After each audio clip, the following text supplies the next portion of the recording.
Okay, thank you, Mr. Chairman. Mr. Chairman, what this would do is it would actually pull funds from the transit portion, and it would dedicate these funds to projects that have a higher benefit to cost ratio.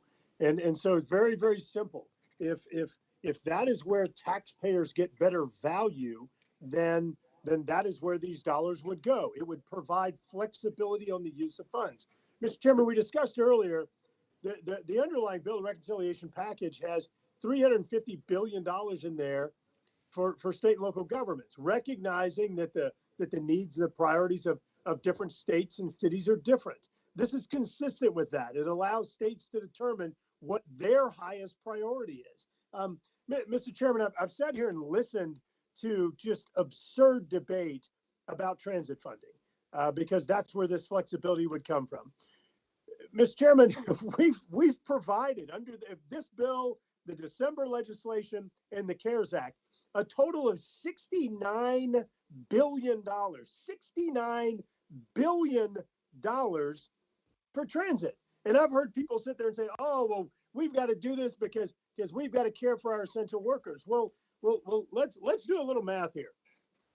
Mr. Chairman, apparently there are 2.8 million essential workers, and that includes everything from law enforcement to healthcare to grocery, taxi, all these people. 2.8 million essential workers that ride transit. So let's do math here to see where we end up with spending $69 billion on the 2.8 million essential workers that use transit. Dividing it out, it comes out to nearly $25,000 per essential worker. Mr. Chairman, this is crazy.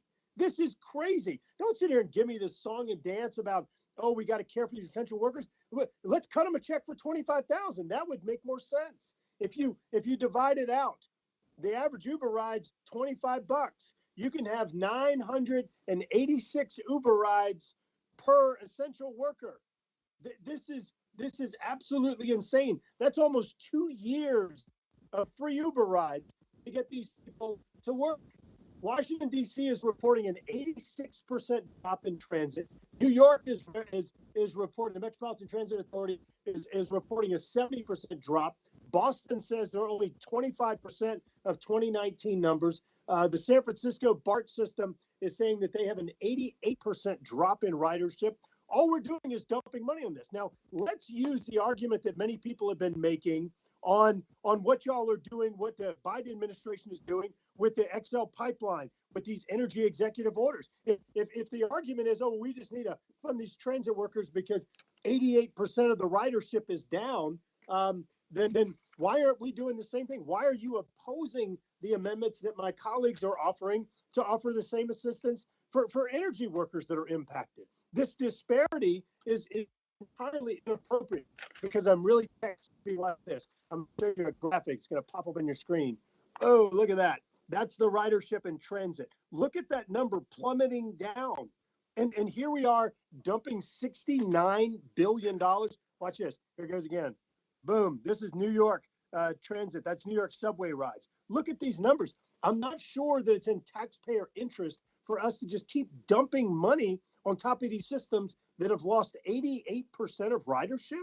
Why aren't we spending money similarly on other folks where jobs are being lost because of government decisions, like in the energy sector that the executive orders are absolutely pounding right now?